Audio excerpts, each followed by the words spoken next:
कि शरीर जब नहीं था तो आप भी नहीं थे, और जब शरीर नष्ट हो जाएगा तो आप भी नष्ट हो जाएंगे, शरीर नहीं रहेगा तो आप भी नहीं रहेंगे। तो आज की शिक्षा पशु बना रहे हैं, और जितना अधिक व्यक्ति शिक्षित हो जाता है उतना ही ज़्यादा वो इसी विचारधारा में चल रहा है। तो ये जो है मतलब बहुत बड़ा अज्ञान है, और इस अज्ञान के कारण अब क्या है, आपके अंदर यही अज्ञान भरा है कि इस शरीर के साथ सब कुछ खत्म हो जाएगा, मृत्यु के साथ सब कुछ खत्म हो जाएगा, अगला जीवन है ही नहीं। अब कृष्ण भावनामृत का अगर हम आपको सिद्धांत बताएंगे भाई कृष्ण की भक्ति करो, कृष्ण का भजन करो, तो आप क्या कहेंगे? आप क्या कहेंगे? क्या ज़रूरत है? मरना तो सबको है, हमको भी मरना, तुमको भी मरना, और मरने के बाद सब खत्म हो जाएगा, कोई अगला जीवन है ही नहीं, तो क्या ज़रूरत है? फिर तो यही है कि जब तक जियो सुखपूर्वक जियो। तो आपको अगर कृष्ण के भजन में सुख मिल रहा है तो आप कृष्ण का भजन करो, हमें शराब पीने में सुख मिल रहा है तो हम शराब पी लें। मरने के बाद तो कुछ है नहीं, कोई कर्म होता ही नहीं, और कर्म अगर होता भी हमारा तो कर्म भोगने वाला नहीं रहेगा, तो कर्म से क्या हो? मान लो हमारे कर्म लिखे गए कि ये अच्छे और ये बुरे, लेकिन अगर हम ही नहीं रहेंगे तो हमारे कर्म से जो है फिर होगा क्या? हम ही नहीं रहेंगे।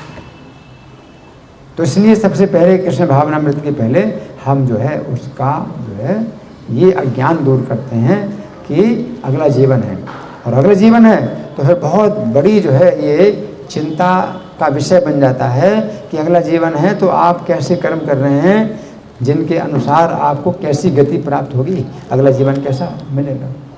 अगला जीवन है, अगला जीवन नहीं है तो फिर जो मर्जी सो करो, यत मत तत् पथ कहते हैं, है ना। फिर तो जो कुछ आप वैसा करो, जो मर्जी से करो, वही धर्म निरपेक्षता। धर्म को मानो, अगर अच्छा लगता है आपको, आपका मनोरंजन अगर हो रहा है तो धर्म को मानो, और आपका मनोरंजन शराब पीने में लग रहा है तो वो करो, जिसमें आपको अच्छा लगे वो करो। इसी आधार पर धर्म निरपेक्षता है कि शरीर के बाद जो है कोई जीवन नहीं है, इस जीवन के बाद कोई जीवन नहीं है, इस जीवन के पहले भी कोई जीवन नहीं था। और इतना बड़ा ज्ञान, कितना बड़ा ज्ञान है कि जीवात्मा अनादिकाल से है, तो हमारे कितने शरीर हमारे बदल चुके हैं और इस जीवात्मा नहीं बदला, और कभी भी नष्ट नहीं होने वाला है जीवात्मा, भगवान का सनातन अंश। इतना बड़ा जो है ये ज्ञान, अब ये ज्ञान हमें बहुत बड़ा बताना पड़ता है, बहुत बड़ा ज्ञान, जबकि सामान्य ज्ञान तो और आगे है कि हम कृष्ण की सेवा करें, कैसे कृष्ण की सेवा करें, वो ज्ञान और आगे का है। लेकिन अभी ये सामान्य ज्ञान ही जो है मतलब इतना बड़ा ज्ञान है कि लोग इतने नीचे गिरे हुए हैं, इतने ज़्यादा अज्ञान में गिरे हुए हैं कि यही ज्ञान जो है उनको हमें समझाने में बहुत परिश्रम करना पड़ रहा है। लेकिन ज़रूरी है, ज़रूरी है, और नहीं तो फिर कृष्ण भावनामृत फिर भावुकता हो जाएगी। भाई आपको अच्छा लगता है तो आप भजन करते हो, बड़ा अच्छा लगता है, बड़ा अच्छा लगता है, और जब तक अच्छा लगता है करो, नहीं अच्छा लगता तो ना करो। लेकिन अगर ज्ञान है कि अगला जीवन इसी पर है तो अच्छा लगे ना लगे आपको करना पड़ेगा, आप करो, नहीं तो रक्षा कैसे होगी।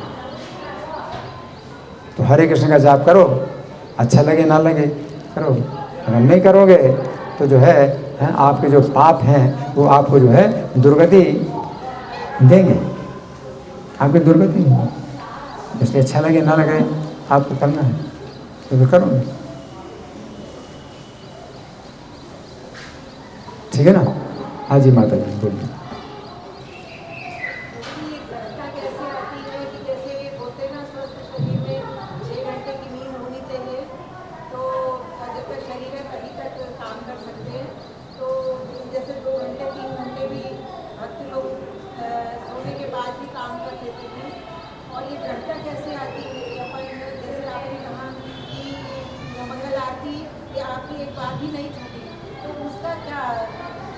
इनका माता जी का प्रश्न है कि शरीर के लिए नींद की भी आवश्यकता है और पर्याप्त नींद होना चाहिए। हाँ, गीता में भगवान कहते हैं हाँ कि युक्त आहार विहार से युक्त चेष्ट से कर्मसु युक्त स्वप्नावबोध से योगो भवति दुःखः, कि सही भोजन हो, उचित भोजन हो, हाँ, और युक्त आहार विहार से और उचित अपना जो है विहार भी हो, हाँ, जो कुछ भी अपना मनोरंजन है वो भी उचित होना चाहिए। युक्त स्वप्नावबोध और सही हमारा जो है निद्रा होना चाहिए और सही जागरण होना चाहिए, तभी योग सफल होता है। तो ये बात ज़रूरी है कि शरीर को जो है विश्राम मिले। लेकिन फिर यही होता है कि अगर हम कई बार संकट उठाते हैं, कभी अपने व्यापार में संकट उठाते हैं, तो व्यक्ति को जो है जागना पड़ता है, बहुत जागना पड़ता है, आवश्यकता से ज़्यादा जागना पड़ता है। लेकिन फिर क्या है कि नींद पूरी होती तो है ही है कि आगे पीछे नींद पूरी होती है, विश्राम तो फिर हो ही जाता है आगे पीछे, क्योंकि आप काम नहीं कर पाएंगे तो नींद आएगी, तो विश्राम तो फिर होता ही है। और विशेष रूप से जब आप जाप करते हैं तो जाप में आपको फिर नींद आती है। अगर आपका विश्राम नहीं हो तो आपको नींद आती है, तो इससे बड़ी रक्षा होती है। आप हरे कृष्ण का जाप करते हैं और आपको नींद आती है तो ये बहुत रक्षा है, इसमें बड़ी रक्षा है। क्योंकि जो लोग जाप नहीं करते हैं तो उनको नींद नहीं आती और दिमाग में तनाव बना रहता है और उनसे मानसिक रोग पैदा होते हैं। और आप जाप करते हैं तो आपको नींद आती है, या कथा सुनने में आपको नींद आती है, तो इससे क्या है, आपके मन का जो है रक्षा होती है, स्वास्थ्य की रक्षा होती है, मानसिक रोग नहीं होते। तो निद्रा जो है, अब ये हरे कृष्ण आंदोलन में मतलब ये बहुत बड़ी रक्षा है, बहुत बड़ी रक्षा है। ये किताब प्रभुपाद की कुछ भक्त लोग जो है, अभी हंसने वाली बात बता रहा हूँ कि भक्त लोग विदेशों में जब प्रभुपाद की किताबें बेचते हैं तो एक भक्त जो है भागवतम की किताब बेच रहा था, तो एक जो है व्यक्ति था जो सड़क के किनारे बैठा हुआ था, बड़ा बुरा चेहरा बना था, बड़ा बुरा चेहरा बना हुआ था उसका, बहुत बुरा चेहरा बना था। तो वो भक्त बोला हाँ कि सर हाँ आपको क्या तकलीफ है? तो बोला मैं 15 दिन से नहीं सोया, 15 दिन से नहीं सोया। तो उस भक्त ने कहा सर ये किताब लीजिए, आप किताब लीजिए, 5 मिनट पढ़ेंगे, आधा घंटा नींद। 5 मिनट पढ़ोगे तो आधा घंटे की नींद आएगी। उस किताब ले ली और बड़ी रक्षा है, बड़ी रक्षा होती है। तो मंगल आरती में अगर हम उठे तो मुझे भी जो है मंगल आरती में अगर जो है मान लो पर्याप्त विश्राम नहीं हुआ तो फिर शिक्षाष्टकम का जब पाठ होता है तो मैं करता हूँ शिक्षाष्टकम का पाठ और 10 नाम अपराध भी बोलता हूँ, उसमें बड़ी बाधा होती है नींद की। और मैं सबके बीच में माइक पर जो है पाठ कर रहा हूँ और नींद की बाधा हो रही है, तो बहुत जो है मतलब फिर वो लज्जाजनक स्थिति होती है। तो इसलिए हाँ माला पर भी नींद आती है ना, तो ये अच्छा लक्षण है कि नींद आती है। लेकिन साथ साथ अब दोनों बातें हैं, नींद आ रही है तो माला नहीं हो पा रही है ना, तो माला भी करना जरूरी है और सोना भी जरूरी है। तो कभी कभी आपको अगर नींद आ रही है तो उस समय आपको नींद को कंट्रोल करने के लिए आप खड़े हो जाते हैं या चलते फिरते हैं, आपको माला जप करना है तो माला भी जप करना जरूरी है ना। और फिर नींद आती है तो नींद भी पूरी करना जरूरी है। तो दोनों का जो है संतुलन हमें करना पड़ता है। तो कथा में भी नींद आती है, कथा में नींद आती है, तो कथा में अगर नींद आती है, मान लीजिए मैं अभी प्रवचन दे रहा हूँ, अगर मैं प्रवचन दे रहा हूँ और मेरे सामने कोई व्यक्ति बैठे सो रहा है ना, हरि बोल, कौन बात कर रहा है? अच्छा ठीक है। तो कथा में अगर मान लीजिए कोई सो रहा है तो नींद आ रही है तो अच्छा है कि भी कथा में नींद आ रही है तो अच्छा तो है, लेकिन साथ साथ अपराध हो रहा है कि मेरे सामने सो रहे हैं। तो ऐसे में क्या करना चाहिए? खड़े होकर पीछे चले जाए, पीछे जाके खड़े हो जाए कि नींद ना आए, और या फिर सोने के लिए चले जाए। कथा में नहीं सोना चाहिए। विशेष रूप से सामने अगर बैठे हैं कोई व्यक्ति तो सोना नहीं चाहिए। तो ये बातें हैं ये। लेकिन मंत्र जो है आपके मन की रक्षा करता है। ये हरे कृष्ण मंत्र की मन की रक्षा करता है, और मन की इस प्रकार से भी रक्षा करता है कि मानसिक रोग ना हो। और मानसिक रोग जो होते हैं, अगर नींद आपकी नहीं आती है और तनाव, जो मन का तनाव है, तो उससे जो है फिर मानसिक रोग पैदा होते हैं। तो हरे कृष्ण मंत्र है और भगवान की कथा है, ये आपके मन के तनाव को जब दूर करता है तो आपको नींद आती है। तो आपको जो है सोने की जो गोलियां हैं, नींद की गोलियां हैं, वो खाने की ज़रूरत नहीं है। तो अच्छा है, ठीक है। तो इससे बहुत रक्षा होती है। तो अब मंगल आरती में अगर मैं आया तो अब ये मैं आप लोगों के ऊपर नहीं जोर दे सकता कि मेरी तरह आप बनिए, क्योंकि मंगल आरती में आता हूँ तो फिर कहीं ना कहीं से अपनी नींद आगे पीछे मुझे करनी पड़ती पूरी, और विश्राम करना पड़ता है। अब चाहे आगे हो चाहे पीछे हो, कभी बैठ करके, कुर्सी बैठ करके भी नींद पूरी करनी होती है, जैसी भी है वो करनी पड़ती है ना। लेकिन कई गृहस्थ लोग हैं तो उनके ऊपर बहुत बंधन है, तो उनके ऊपर हम नहीं मतलब ये दबाव डाल सकते हैं कि भैया आपको मंगल आरती में आना है, रोज़ मंगल आरती में आना है ना, तो ये नहीं हो सकता। लेकिन हाँ, अगर कोई करे तो, और विशेष रूप से जो हमारे जैसे ब्रह्मचारी हैं तो उनके लिए प्रभुपाद ने जरूर मतलब ये नियम बताया है कि मंगल आरती में आना है। और अगर मान लीजिए 11 बजे रात से ज़्यादा अगर आपने प्रचार किया, अगर आप प्रचार में लगे रहे और रात में 11 से ज़्यादा बज गया, तो फिर मंगल आरती में आप जो है अगर नहीं आते हैं तो आपको कोई दोष नहीं लगेगा। लेकिन फिर भी अगर आप आए हैं, फिर भी अगर आप आएँ तो आपका गुण माना जाएगा, वो है। लेकिन अगर आप नहीं आते हैं तो दोष नहीं माना जाएगा। लेकिन अगर ब्रह्मचारी जो है, आप ब्रह्मचारी आश्रम में रहते हैं, कुछ सेवा करते हैं और जो है दिन में भी उनको विश्राम मिल जाता है, तो फिर ये मंगल आरती में ना आए तो फिर बहुत बड़ा दोष, बहुत बड़ा दोष।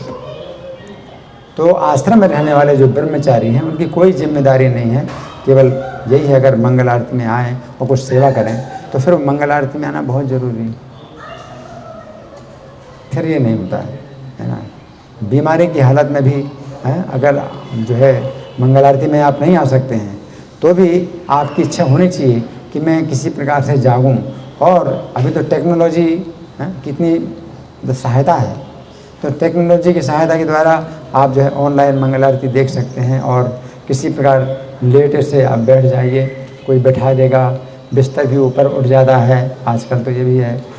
उस समय जो है कोई पसीना भी जो है आपका साफ करके शरीर की दुर्गंध निकाल दे। हाँ, और ज़्यादा नहीं करना कुछ, कि अगर आप जो है उठ नहीं पाते तो किसी प्रकार से आप बिस्तर के साथ ही आप बैठ जाइए। और शरीर की दुर्गंध है वो ज़रूर, चाहे गीले कपड़े से पोछा लगा करके, स्नान नहीं कर सकते हैं तो गीले कपड़े से पोछा लगा करके शरीर की दुर्गंध दूर करें। और सोना नहीं उस समय। तो ब्रह्मचारियों के लिए कम से कम इतना मतलब होना चाहिए, सोचना चाहिए अपने आप। तो ये बातें हैं। लेकिन गृहस्थों के लिए जो है बहुत बंधन है और बड़े जो है उनके ऊपर जो है दबाव होते हैं तो उनसे आशा नहीं की जा सकती। लेकिन यथासंभव आप जितना कर सकते हैं तो आप करो। अपने घर में भी आप मंगल आरती ऑनलाइन कर सकते हैं। तो हमारे जो है संपर्क में एक निरंजन कुमार एक भक्त हैं, बहुत जुड़े हुए हैं मेरे से, तो वो हमारी ईस्ट ऑफ कैलाश वाले मंदिर की जो मंगल आरती है वो ऑनलाइन अपना देख लेते हैं। तो अपने घर में स्क्रीन लगाया हुआ है और मंगल आरती जो है वो ऑनलाइन देख लेते हैं, अपने घर में पूजा कर लेते हैं। और कीर्तन, भक्तों की आवाज़ में कीर्तन वगैरह सब उनके घर में हो ही रहा है, सब मतलब आ जाता है, ऑनलाइन आ जाता है। तो कीर्तन जो है सब हो रहा है, वो पूजा भी कर लेते हैं। तो इस तरह से भी जो है सुविधा है। आजकल की टेक्नोलॉजी का यही फ़ायदा है। तो टेक्नोलॉजी का फ़ायदा उठाएं तो बहुत फ़ायदा है, और अगर उसका दुरुपयोग करते हैं तो बहुत नुकसान। टेक्नोलॉजी का दुरुपयोग करते हैं तो बहुत नुकसान है। तो हमारा तो यही है कि भाई जितना भी टेक्नोलॉजी को भगवान की सेवा में लगा सकते हो उसको आप लगाओ, ठीक है। तो हम ये नहीं कहते भाई इसको हम जो है मतलब मना करें कि भाई प्राचीन काल में जो साधु लोग हैं वो ऑनलाइन मंगल आरती नहीं देखते थे तो हम भी नहीं देखेंगे, ऐसा नहीं है। तो समय टेक्नोलॉजी नहीं थी हैं तो अलग बात है, अभी टेक्नोलॉजी है तो उसका हम फ़ायदा उठा सकते हैं। लेकिन अगर प्रवचन में आप आ सकते हैं तो आप फिर ये नहीं कि ऑनलाइन में ही प्रवचन सुनें। अगर आप आ सकते हैं तो प्रवचन सुनने के लिए आप आइए, क्योंकि यहाँ पर आप जो है प्रश्न कर सकते हैं और आपके प्रश्नों का उत्तर भी मिल सकता है। और यहाँ सब भक्तों की संगत में आप बैठे हैं तो एक दूसरे से भी आपको प्रोत्साहन मिलता है कि भाई इसका कितना महत्व है, इस सुनने का कितना महत्व है। घर में अकेले आप ऑनलाइन में बैठे मान लो प्रवचन सुन रहे हैं, यही प्रवचन आप घर में बैठे सुन रहे हैं तो आपके साथ में जो है कोई व्यक्ति नहीं है, आप प्रश्न भी नहीं कर सकते हैं और आपके साथ में कोई है भी नहीं कि आपको जो है इसमें वो बल मिले कि आप सुन रहे हैं, कि आप सुने कि नहीं सुन रहे हैं। यहाँ तो आप नहीं सुन रहे हैं तो आपको एक जो है लज्जा की बात होगी कि आप नहीं सुन रहे हैं, दूसरे लोग सुन रहे हैं, कोई प्रश्न कर रहा है तो आपको भी लगता है कि भाई इन्होंने प्रश्न किया है तो कैसे प्रश्न किया, इन्होंने सुना फिर मंथन किया तभी तो प्रश्न किया है, तो आपने क्यों नहीं प्रश्न किया, आपके दिमाग में प्रश्न क्यों नहीं आ रहा है, क्योंकि आपने ठीक से सुना नहीं, और सुना है तो उसका मंथन नहीं किया। तो इस प्रकार की जो संगति है वो अलग ही है, तो ऑनलाइन से नहीं मिलती वो संगति, लेकिन तो भी कुछ नहीं से बहुत अच्छा है। ऑनलाइन में आप अगर प्रवचन सुनते हैं, मंगल आरती करते हैं ऑनलाइन में तो कुछ नहीं से तो बहुत अच्छा है ना। तो इस तरह से जो है ये है कि विश्राम की आवश्यकता है शरीर के लिए, वो निश्चित है। और अगर हम विश्राम नहीं करेंगे तो हम फिर सेवा में फिर बड़ी बाधा आएगी, जप करने में बाधा आएगी, तो फिर रेस्ट करना ही पड़ेगा। अभी तो हमारे लिए इतनी मतलब ये सुरक्षा ही है, सुरक्षा ही है कि मैं जप कर ही नहीं सकता, अगर जो है नींद पूरी नहीं हुई है तो मैं जप कर ही नहीं सकता, तो आपको सोना ही पड़ेगा, रेस्ट करना ही पड़ेगा। तो इसलिए अब इस तरह से जो हो जाता है कि आगे पीछे अपनी जो है जो निद्रा है वो पूरी हो जाती है। तो ये सब जो है मतलब कुछ व्यवस्थाएं हो जाती हैं अपने लिए, तो अपने लिए हो सकता है, लेकिन सबके लिए फिर हो सकता है कि ना हो, तो आपको अपने लिए खुद सोचना है। अच्छा, एक अंतिम प्रश्न है, किसी का प्रश्न हो या मैं प्रश्न करूँ? एक प्रश्न और, मैं प्रश्न करूँ? ठीक है, तो मैं प्रश्न कर रहा हूँ। इसमें जो बताया गया कि राजा जो यौवनाश्व हैं वो इतने बड़े भक्त थे कि उन्होंने प्रजा को जो है मतलब कठोर आदेश दिया, कठोर आदेश दिया, सबको जो है अपना सब धन संपत्ति ले करके और पत्नी और बच्चों को ले करके और जाना है वहाँ, और नहीं जाना है तो क्या दंड मिलेगा? चोर की तरह प्राण दंड मिलेगा, है ना। तो ऐसे राजा अगर हुए तो फिर जो है मतलब हमको प्रचार करने की आवश्यकता नहीं, हमको प्रचार करने की आवश्यकता नहीं। लेकिन अब कलयुग में क्या होता है, ऐसे राजा नहीं होते। कलयुग में राजा होते हैं अधार्मिक होते हैं, वो कभी भी धर्म का प्रचार नहीं करेंगे, धर्म का आदेश नहीं देंगे। तो ऐसे में फिर क्या आवश्यकता है? इस समय के जो है परिस्थिति में क्या किया जा सकता है, क्या कैसे सब का जो है कल्याण होगा, कौन बताएगा? क्या उत्तर है, कौन बताएगा? जब राजा जो प्रशासन है अगर वो धार्मिक नहीं है और लोगों को जो है वो फोर्स नहीं करता है धर्म के लिए, कोई फोर्स नहीं है, तो ऐसे में फिर क्या हो सकता है, क्या करना चाहिए, कौन बताएगा? हाँ जी। वो सबको वैल्यूज सिखा सकते हैं ताकि सब अपने आप ही वो चीज़ें समझें और अपने आप ही फॉलो करना। कौन सिखाएगा? राजा। राजा नहीं, अब राजा ही नहीं। हाँ माता की बोलिए, और जोर से बोलिए, जोर से, फिर से। हाँ धन्यवाद, धन्यवाद, बहुत अच्छा, बहुत अच्छा, बहुत अच्छा। हाँ, क्योंकि राजा से अब आशा नहीं करना है, राजा से ऐसा नहीं करना है ना। तो चैतन्य महाप्रभु ने आदेश दिया है। वो क्या आदेश है जो बंगाली भाषा में हम लोग बोलते हैं, बहुत प्रचलित है। वो शब्द क्या है? चाहे देखो ताहे करो कृष्ण उपदेश। और जोर से बोलो। जोर से। चाहे देखो ताहे करो कृष्ण उपदेश। सुनाई पड़ा? नहीं, और जोर से। चाहे देखो ताहे कहो कृष्ण उपदेश। जारे देखा तारे कहो कृष्ण उपदेश। जारे देखा तारे कहो कृष्ण उपदेश। बंगाली है लेकिन हिंदी से काफ़ी मिलती जुलती है। समझ में आ गया? जिसको देखो उसको कृष्ण का उपदेश करो। तो आप प्रभुपाद की किताबें आप बांट सकते हो, उनके घरों में पहुंचा सकते हो। लोग नहीं सुनना चाहते, नहीं किताब लेना चाहते, आप आग्रह करते हैं ले लो। बाद में वो सोचता है कि कितना बड़ा इसने मेरा उपकार किया है, लेकिन पहले वो सोचता है कि कहाँ फंसा दिया है। ये हरे कृष्णा वाले जो है बहुत फोर्स करते हैं किताब देने के लिए है, तो निंदा भी करते हैं। लेकिन आगे चल कर के उनको समझ में आता है कि कितनी बड़ी रक्षा हुई उनकी। किताब देते हैं, है ना, किसी को आप बताते हैं। तो इस तरह से चैतन्य महाप्रभु का ये आंदोलन जो है इसीलिए है क्योंकि कलयुग में राजा की ओर से जो है कोई आदेश होता ही नहीं है। तुम्हारी जो इच्छा है वैसे करो। तुम्हारी नरक में जाने की इच्छा तो नरक जाओ, कोई बात नहीं, पूरी छूट, जाओ नरक में जाओ। ये अधार्मिक शासन, ठीक है ना। धन्यवाद। श्री कृष्ण कथा महामहोत्सव की जय। श्रील प्रभुपाद की जय। हरे कृष्ण।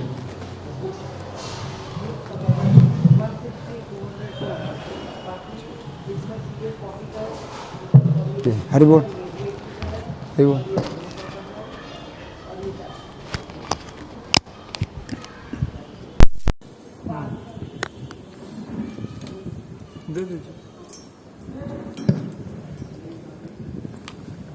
हरे कृष्णा। आज की कथा में उपस्थित सभी कृष्ण कथानुरागी भक्त वृंदों, आपके चरणों में कोटि कोटि प्रणाम। और आज के प्रमुख वक्ता हिज ग्रेस जितामित्र प्रभु, जिन्होंने बहुत ही अच्छे तरीके से, बहुत सरल ढंग से एक बहुत गूढ़ रहस्य के ऊपर चर्चा करी। प्रभु जी ने खुद भी बताया कि बात तो बहुत सरल सी है, बट इसको इस युग में, आज के समय में समझाना और बताना बहुत ज़रूरी है कि हम सभी तृष्णा के पीछे क्यों भागते हैं। सारा शरीर छूट जाता है लेकिन तृष्णा नहीं जाती, अंत तक तृष्णा बढ़ती रहती है। प्रभु जी आपका बहुत बहुत धन्यवाद। आपके सानिध्य में हम लोग डेफिनेटली बहुत कुछ सीखे हैं और आपका सानिध्य, आपकी कृपा हम लोग के ऊपर बनी रहे, इसकी आशा करते हैं कि आगे भी हम लोग को आप ऐसे ही अपना साथ देंगे। एक बार प्रभु जी के लिए हरि बोल बनता है। हरि बोल, हरि बोल, हरि बोल। जैसा कि आपको पता है, संडे लव फीस्ट प्रोग्राम हमेशा किसी न किसी के द्वारा स्पॉन्सर किया जाता है। आज के लव फीस्ट के स्पॉन्सर